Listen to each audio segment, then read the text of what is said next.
Tu n'échoues jamais. C'est quel problème qui le fait reculer? Je suis un enfant.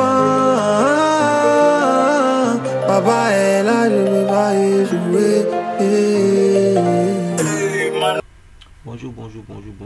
Bonjour à tous. Chers stagiaires de Global Tech, c'est encore Manu, votre formateur. Global Tech, formateur en automatisme, en régulation et en électricité. Et ce matin, je vais partager avec vous ce thème, la configuration matérielle. Voilà, nous allons parler de la configuration matérielle. Qu'est-ce que la configuration matérielle en automatisme? Voilà, donc sans plus tarder, nous allons déjà ouvrir notre logiciel TIA Portal. Et là-bas, on pourra mieux donner la définition de notre configuration matérielle. Mais avant tout, je vais déjà brosser ce thème. En fait, la configuration matérielle en automatisme, on dira que c'est le choix et la disposition des éléments que nous allons utiliser en vue de programmer, de câbler nos éléments de programme. Donc, qu'est-ce qui va se passer? Dans la configuration matérielle, nous allons choisir notre automate, la version, le numéro de série et autres, ainsi que tous les modules que nous allons utiliser, que ce soit les modules d'extension, les modules analogiques, les modules tauriniens, leur disposition. Et on rappelle que la disposition dans le logiciel doit être exacte que la disposition dans le coffret. Donc, sans plus tarder, nous allons ouvrir notre logiciel. Nous allons encore plus faire les explications. Ici, moi, j'utilise une version 15 de le TIA Portal. Mais si vous avez une version 11, version antérieure, vous pouvez l'utiliser. C'est la même procédure. Il n'y a rien à changer. Donc, allez, on va déjà ouvrir TIA Portal. Ok, maintenant que notre logiciel est ouvert, on voit que là notre logiciel est ouvert. Qu'est-ce qui va se passer? Lorsque tu ouvres ton logiciel TIA Portal, tu verras ouvrir un nouveau projet, un projet existant, créer un projet, voilà, migrer un projet.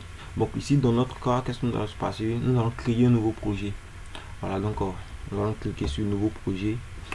Nous allons renommer le projet configuration matérielle. Configuration matérielle. Nous allons enregistrer. On me dit que le projet existe déjà. Donc configuration matérielle, je vais créer ça. Ok. Nous allons maintenant que là notre projet il est créé, TIA Portal va nous amener sur cette page. Donc on n'hésite pas, on va là ouvrir un projet, créer un projet comme encore. Donc il a ajouté cet onglet. Donc ici, qu'est-ce qui va se passer? Nous allons prendre la partie configurer un appareil. Donc cliquez sur configurer un appareil. Et dans configurer un appareil ici, on va faire ajouter un appareil. Ok, lorsque vous ouvrez ajouter un appareil, il y a les contrôleurs, les IHM, le PC système. Le PC système s'appelle SCADA, IHM, interface hors machine et les contrôleurs ainsi que l'entraînement. Ok, dans notre cas, nous allons prendre le contrôleur. Vous pouvez disposer d'une CPU, d'un automate SC300, SC400, 1500, ça dépend de vous. Nous, dans notre cas ici, nous avons un automate S7200. Le S7200, on déroule le SIMATIC S7200, encore CPU. Nous allons prendre notre CPU 1212 DCDC. Donc on recherche CPU 1212 DCDC. Ok.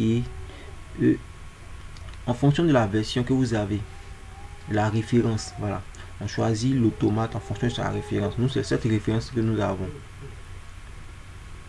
ESS7 212 1AE40 0ISBO. Donc là, je clique. Et je rappelle que pour la simulation avec S7200, il faut commencer par une version 4.2. Une version 4 plutôt. Donc à partir de 4.0, tu peux simuler. En descend de ça, tu ne peux pas faire la simulation. Ok, donc qu'est-ce qui va se passer là? On va faire ajouter.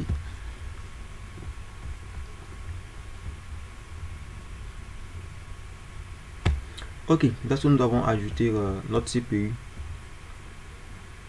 Nous avons ajouté notre CPU. Nous allons constater que notre CPU a été ajouté. Ici, nous avons notre rack. Là où nous faisons la configuration matérielle, vous voyez le châssis, c'est le rack. Voilà. C'est un peu en réalité, comme lorsque vous ouvrez un coffret électrique. Vous ouvrez un coffret électrique, vous allez voir, comme là, vous voyez la disposition, vous voyez la CPU, vous voyez, et votre différents modules. Voilà. En plus, c'est le coffret qui est là. Mais la différence en automatisme, en logique programmée et la logique câblée. En logique câblée, tu peux disposer les éléments comme tu veux, ton moteur tournera.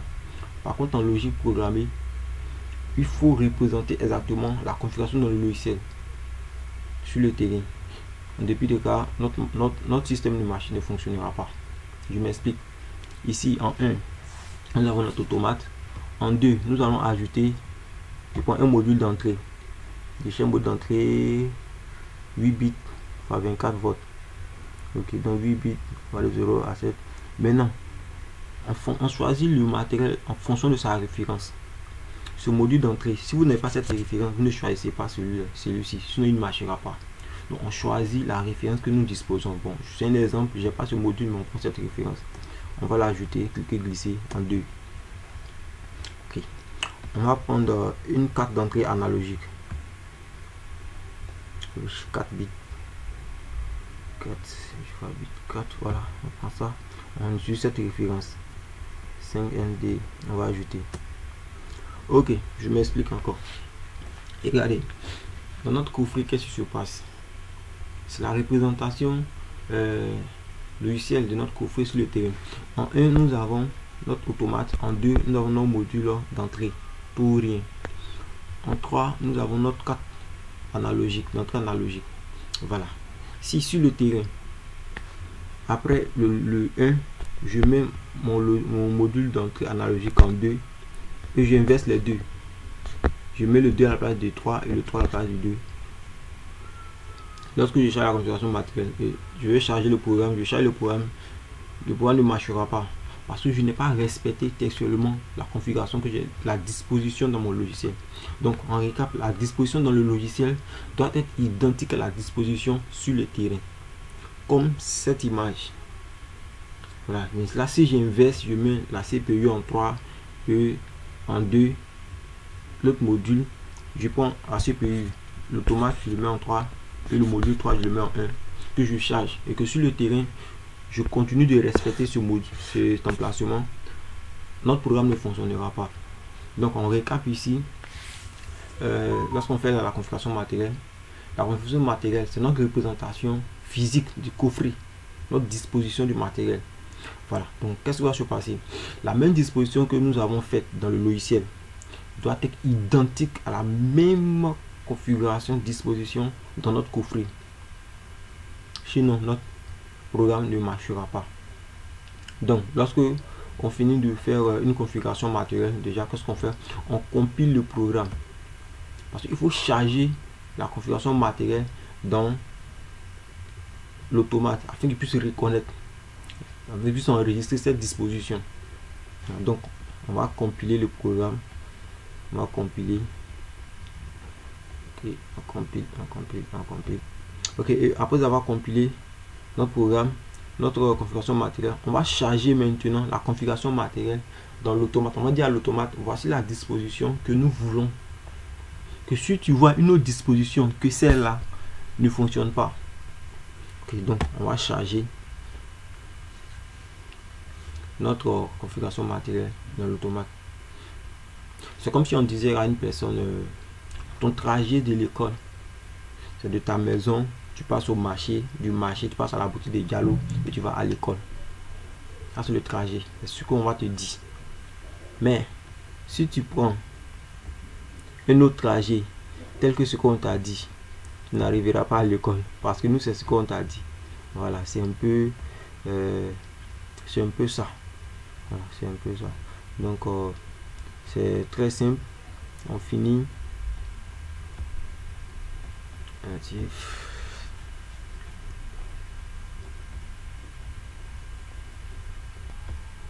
Ok, si vous remarquez bien, tout à l'heure, il y a une autre page qui est sortie.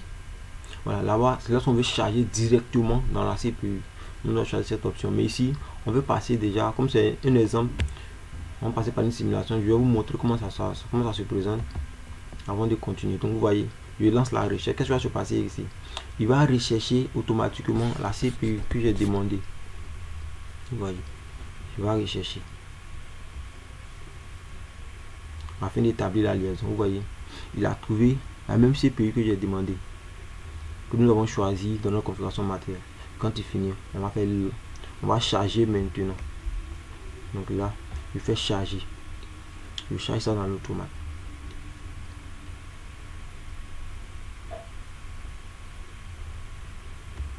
On charge.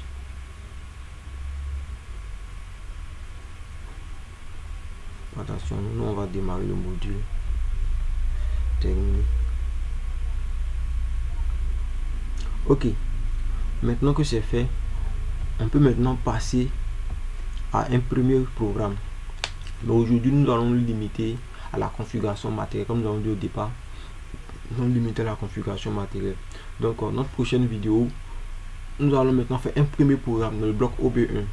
Comme nous avons dit, dans le bloc OB1, le bloc FB, le bloc FC, le DB que nous avons utilisé pour faire un programme. Donc aujourd'hui, je vous montre déjà comment faire une configuration matérielle. Et à la suite de cela, nous allons maintenant passer à faire un premier programme. Donc, c'est valable pour tout type d'automate. La configuration matérielle dans le logiciel doit être identique à la configuration matérielle sur le terrain. Donc, sur ce, je vous dis bonne journée. N'oubliez pas, aimer nos vidéos, partager avec vos amis, afin qu'ils puissent s'inscrire aussi à notre programme de formation continue, afin de pouvoir se mettre à niveau aussi. Voilà, commentez si vous avez des questions, vous avez des difficultés de compréhension, vous pouvez mettre en commentaire. Nous allons déjà vous expliquer. Si vous avez des questions autrement que celle-là, vous pouvez encore les poser. Nous sommes disposés, nous allons vous répondre. Sur ce, je vous dis merci et à très bientôt.